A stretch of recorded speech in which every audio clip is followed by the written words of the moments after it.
Hello and welcome to our series of podcasts brought to you by Business Kirklees and the Kirklees Top 100 Initiative. We can't wait for you to hear about the rich history of businesses in our region, their heritage, innovation, research, development and growth. Kirklees has a diverse industry base and its central location means it's a great place to live and work with fantastic transport links to key cities and networks across the UK. In this series, we highlight businesses and celebrate the positive impact their success stories have on the great people, places and communities of Kirklees.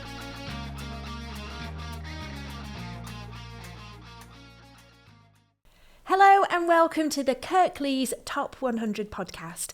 I'm here today with a wonderful guest. It's Sonia Kelly and she is the product director of Mamas and Papas. I'm sure we've all heard of Mamas and Papas before. I know it's a brand that I've had a lot of dealings with over the years. But welcome, Sonia. Thank you. Thank you for joining me today. I'm so excited to hear all about Mamas and Papas because I've been a big fan for many years, as I'm sure lots of our viewers are as well. So could you tell me firstly a little bit about yourself and your, how you came into Mamas and Papas? Yes, my role at Mamas and Papas as the product director is really to lead the strategy and the vision for the product brand and oversee, lead and manage a team of people in design, development, engineering, sourcing, buying and the technical and compliance side as well. So really end-to-end, absolutely everything that is product. So that's a big role.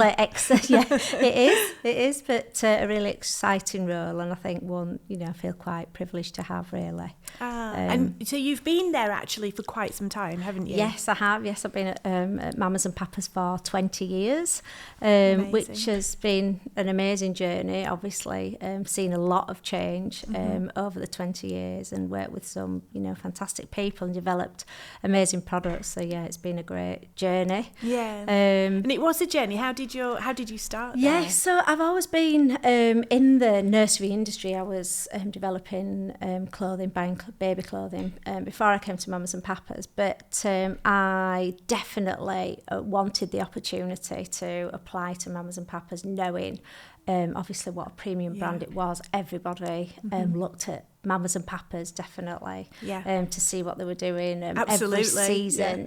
That is where we would look at our competitor shopping, where we would go to get ideas from. So it was really on the list in terms of somewhere where that you I wanted to target. But interestingly, a role came up, and it was actually within Prams and Pushchairs to work on the side of developing fabrics, actually, which is why it felt relevant. Yes. Because Prams and Pushchairs was something very different.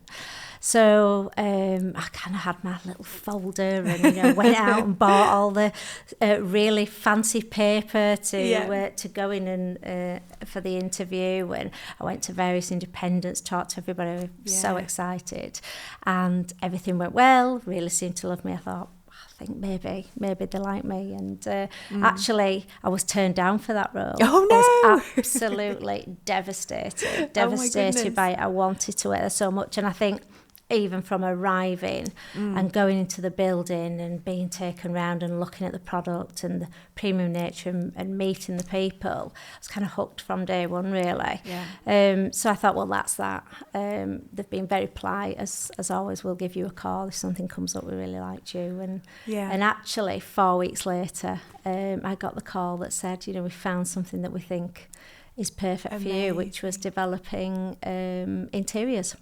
Wow, amazing. Yeah. So that is a story, isn't it? Yes.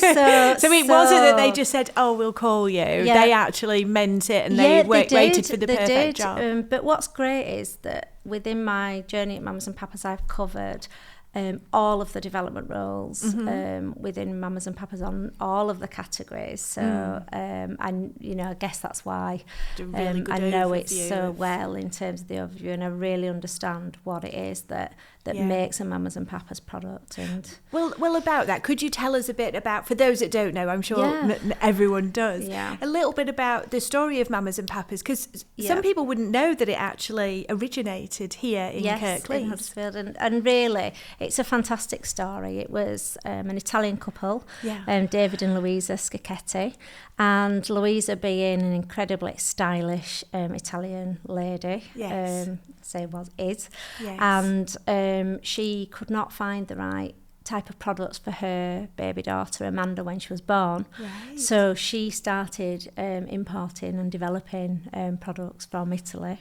Originally with one baby shop that started in Huddersfield, and really that passion for parenting and that purpose that we have still exists. It's exactly the same as it was back then. We exist to support and inspire new parents in their journey and everything they do. And that is still the way that that we think now. So. And when you joined Mamas and Papas, you were working with them, weren't you? Absolutely, yes. And I think to have worked with the founders and the family themselves. I think I literally hear Louisa's voice. I hear her in everything that I do. Even now, that training and really understanding what it was, that passion for the brand, the attention to detail, the love of what they did, but considering parents at every stage. Again, as I say, it's not just about being beautiful to look at. The products meet the user need as well. We are helpful. We're all about experience as well as product. It's at the heart of what we do. Beautiful. And I think that training and working with them allows you to take that heritage through, and then we have a fantastic mix of old and new with our people. So I have people that have worked with me for 18 years. Wow. But then I also have people that have worked with me for 12 months, 18 months, that you can see have exactly the same passion as we have. And people will tell you it's something that gets under your skin working at Mamas and Papas. It does.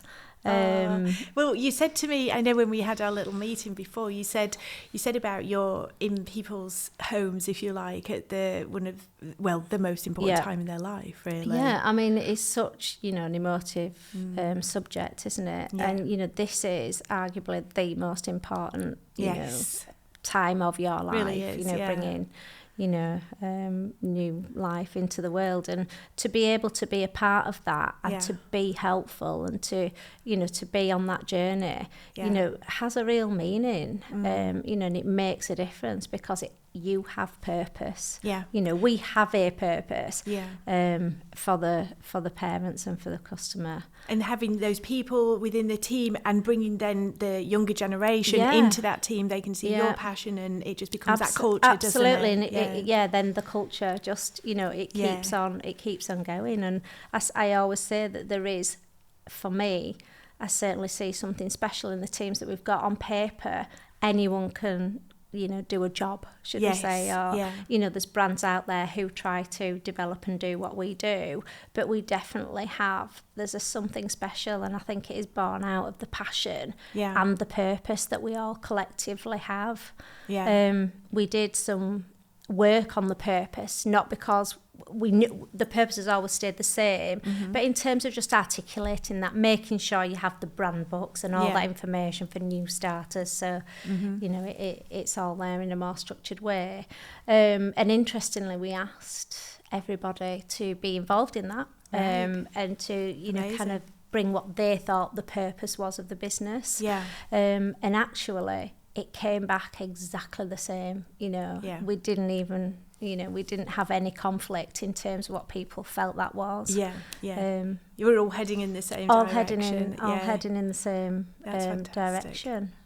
So in terms of your role there, like we said, that's quite a big role. It is. It is. And you manage a team of about 70 people. I do. Yes. Which covers all aspects of that product development, doesn't it? Yes, it does. It sounds like a really exciting part of the business to be involved in. Absolutely. The innovation side of it. So I was asking you, I'd argue I have the best role. I'm sure everybody probably thinks the same. But to have that I guess that level of trust given to me by the business, you know, to lead and manage that team. But I mean, I have an amazing team of people around me. So and how involved are you with sort of the creative side of it? Extremely. Yes, I'm involved in, you know, all the major projects. You know, through that whole process, not because not to micromanage, but that is the role of the product director. Seeing those new products come to life as well. And to be able to, you know, help guide the teams and make sure that, you know, we have the right balance of looking ahead and obviously at the innovation, new ideas, the blue sky, which I always massively encourage, but you have to pair that with your years of experience as well. You know, the two things have to go together. Because, you know, we have all of that experience. We've got 43 years of understanding what it is that parents need. And whilst trends change, fundamentals don't change. So if you're looking to buy a pushchair, the first thing that somebody's going to say to you is safety, you know, for your newborn baby. That hasn't changed in 43 years. You know, obviously they want something to be stylish. It has to do the job. But it might be that, you know, products now are more, you know, the bigger we go for a more all-rounder, all-terrain type product, but fundamentally what people want from product remains your baby to be safe, broadly the same. There's things change, such as bedside sleeping. That wasn't a thing when I had my children. You know, it was put them in the nursery at 6 weeks, wasn't it? Get them independent now. You know, absolutely. You know, parents are encouraged to have the child with them for 6 months. So that's been the rise of the bedside crib. That's, you know, one of the biggest growing areas of the market and has been for the last few years. That trend has changed, and therefore Moses baskets are slightly less important. So those trends change. It's interesting actually, because I have 4 children, and so they're quite spread out as well. My eldest is 23 and my youngest is 8. So I've seen a lot of those changes, you know, even with when you wean a baby and things like that. Lots of different advice. You know, babies on the tummy, babies on the back, you know, that kind of, you know. So that does change, but fundamentally you're right, especially with the pushchair. I've had a lot of pushchairs, and Mamas and Papas was what you you know, I was desperate to go to Mamas and Papas in Huddersfield. It's what you aspire to get, you know. It really was that premium product, and still is now. But back when I had my first, it was like, can we get Mamas and Papas pushchair? And I did. And I've told you, haven't I? The one that I had was, I wanted one that I could also, was really compact, and I could, you know, flick up in one hand and put in the back of the car, or travelling on a plane. Again, we're back to, you know, the same thing. Compact, you know, incredibly important part of. And so it was interesting you were telling me. So you are international. We are global. Yes. So you provide to countries all over the world. Yes. And what is it? What makes them different, or is it the same products that they like? Or so as we said, we are a global brand. So obviously we are. You know, we're bigger. We're bigger in the UK, and we have about 58 different outlets in the UK. But then we are also wholesale for the UK, and then internationally in around 25 countries now. Amazing. And growing. And I was born and bred in Kirklees, in Huddersfield. I think what's difficult about international business is and we have in the past had experience of this, and you know, some of the markets you know, we've started in, come out, have gone back into, and some of that is because for pushchairs, for example, that is hugely driven by brand. When it's a pushchair, for example. And in terms of just going into a country, you know, you really have to, you know, it takes a long time to build that reputation. You know, people are spending, you know, upwards of, you know, it can be £1,600 for a bundle that has everything in it. So it can be incredibly difficult. For that brand awareness. And traditionally, travel is one that, you know, we are the most known for. So perhaps we've just started with that, but then that gives you, you know, challenges. So more recently, we've been going out with our nursery brand in its entirety. So making sure that we showcase everything that makes, you know, the brand Mamas and Papas in terms of the product offering. And that has been just phenomenal for us. And also it's a lot easier for, you know, for the pickup lines, you know, you don't have to really think about that. If you've seen a piece of clothing, you see it, you love it, you buy it. You know, that's not a huge piece to research. So some of these product areas are just giving us that easier way into the market. And then, of course, once that builds, that's doing the brand job, and then everything else follows. Yeah, absolutely. That's really interesting to look at it that way as well, because there are so many products, aren't there? Yeah, and I think that was us actually just not recognising just how powerful, you know, the whole product range together is. Because it's how many products are there? It's such a unique proposition. We have 1,000 own brand products that we design and develop for the business, ranging from you've obviously got the prams and the pushchairs. Yeah, so we have clothing, we do toys, we do furniture, we have equipment lines, obviously the prams and pushchairs. So we have, you know, there is literally, there's probably no other brand that you can think of at this level. Actually globally that does that. You know, you've got really strong hard goods brands that do pushchairs, high chairs, but not that do the whole assortment, as well as the clothing, as well as the clothing at that brand level. So it is a very unique proposition that we have. Yeah, how incredible. So over 1,000 products and you're the product manager. You're a very busy lady, I am sure. So what about the innovation there then? It must be constant, trying to come up with... It is constant. But as we say, we don't go with innovation for innovation's sake. You know, it has to be something that the customer wants and needs. There's no point in trying to give people features and benefits. People tend to go for the top trumps. You know, I can give you 20 features to beat somebody who's got the 15 features. We absolutely have the confidence to say these are the features that we know you need. And what we try and do is we look at products that are out there in the market that have, you know, perhaps pain points or problems, and we look at that and we say, how can we solve it? How can we bring a better product to market that then, you know, meets that consumer need? And really, again, that has always been kind of Mamas and Papas kind of ethos, really, in terms of design. I always say there's no point in doing the flying pram if, you know, nobody wants the flying pram, and we just don't have that level of investment to do something that, you know, might take 10 years to be accepted into the market. We need to. And really, who needs a flying pram? Exactly. So, you know, we absolutely look at what is out there in the market. Where is that opportunity? Where do the consumer need us to be? And we pride ourselves on that. So tell me a little bit about sustainability, because I know we've spoken about that, and it's really important to you, isn't it? Yeah. So sustainability, the whole ESG programme. I mean, that is one of our key pillars of the business.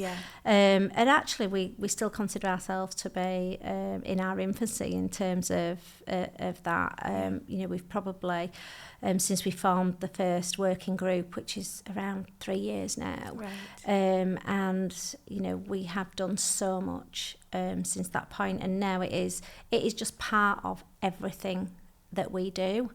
We think about that, certainly within product. You know, we think about the sustainability or the ESG angle, you know, in everything that we develop. And how does that work for some of your products? Yeah, I mean, it's quite complex, really, because it's not just about instantly you think about materials, you know, first and foremost, but you also have to think about, you know, the ethical side of the supply chain. That's huge for us. We've actually just graduated as members of the ETI, the Ethical Trade Initiative, and they really focus on ethical practices, you know, the labour, the workers' rights, as well as the environmental as well. And we put that together with the fabrics as well. So we also part of the BCI, which is the Better Cotton Initiative. Right. And what that does is really supports more ethically sourced cotton. But what it's not is, for example, everyone kind of went organic first and foremost. If everybody went organic, that would put 95% of the farmers, across the globe out of business. Yeah. There's a massive ethical piece that goes with that. So you have to be constantly thinking about the two things together. Trying to balance. You could, look at something and say that's made of plastic, and actually you might want to change that as a material. Then it's something that lasts, hardly any time at all because it's made of recycled material.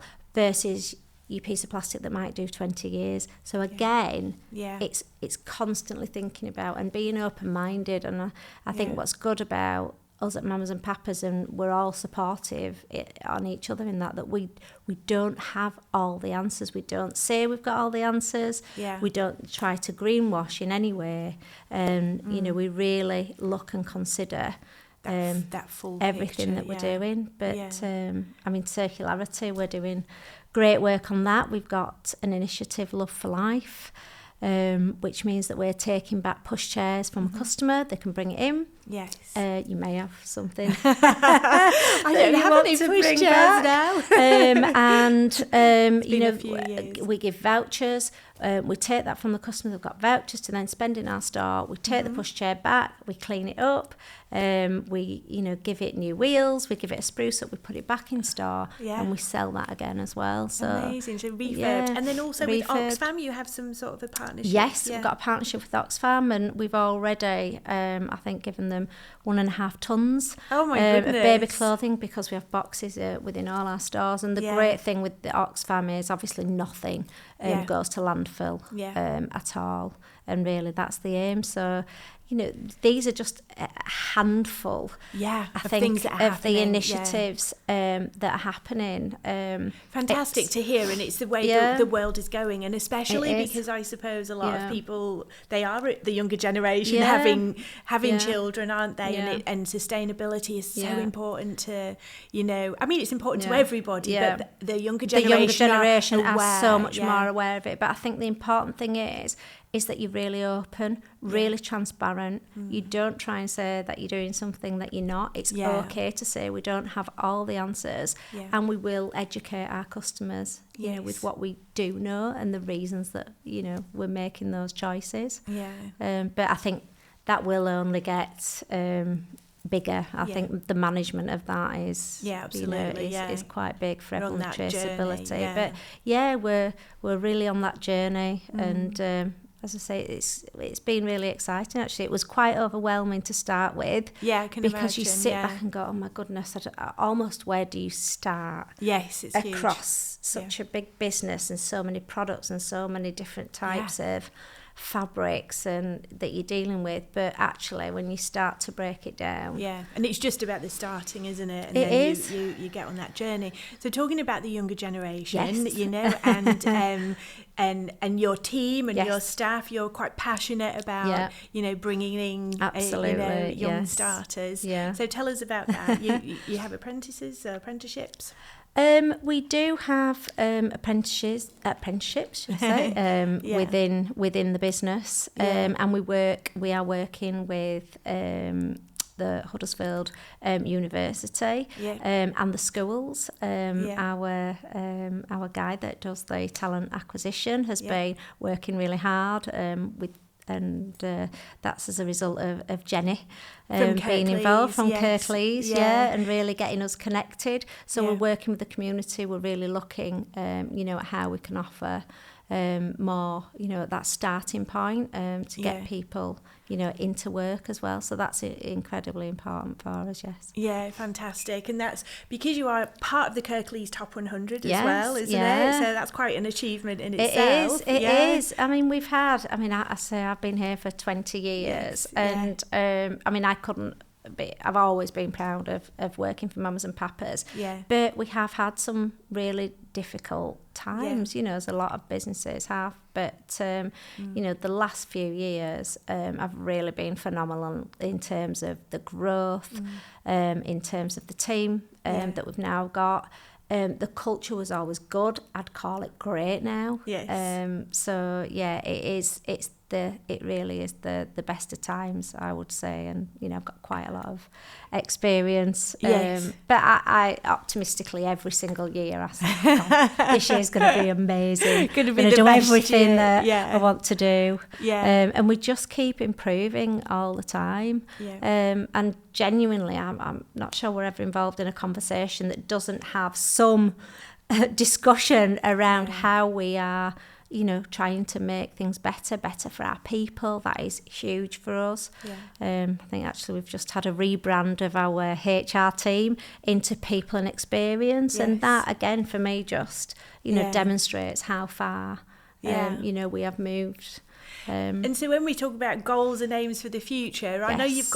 you've got exciting opportunities as well, haven't you? Yeah, absolutely. I mean, from a product perspective, we just want to do more, actually, because, and what we're finding globally is that people absolutely love the brand. You know, we know that they do in the UK, but you know, everywhere we go, people are talking about, you know, how amazing the product is, the quality of the product, and so really we need to keep up with that. Yes. That demand and look at where, you know, we've got new opportunities and, you know, because with such a small team, there's only so many projects that you can work on at any one time, which can be a little bit frustrating because we absolutely know what to do. We have a list, you know, of all the opportunities, and you have to keep updating your hero products as well as bringing out, you know, entirely new products. So we have this year we are really doubling our team in terms of hard goods design. We're adding to our engineering team as well. And we have vacancies now that are available in the area, in the Kirklees area. At head office. So, you know, we're looking right now for, so for people some talented, watching this, anybody listening. They want a great, we're looking for work talent for. in, you know, in terms of product design, for our hard goods area, soft goods product design, and engineering. Also as well. I want to come and work there. It sounds very exciting. Although no more children, force enough. Well, it's amazing to hear your story, to hear the story of Mamas and Papas and about this incredible business.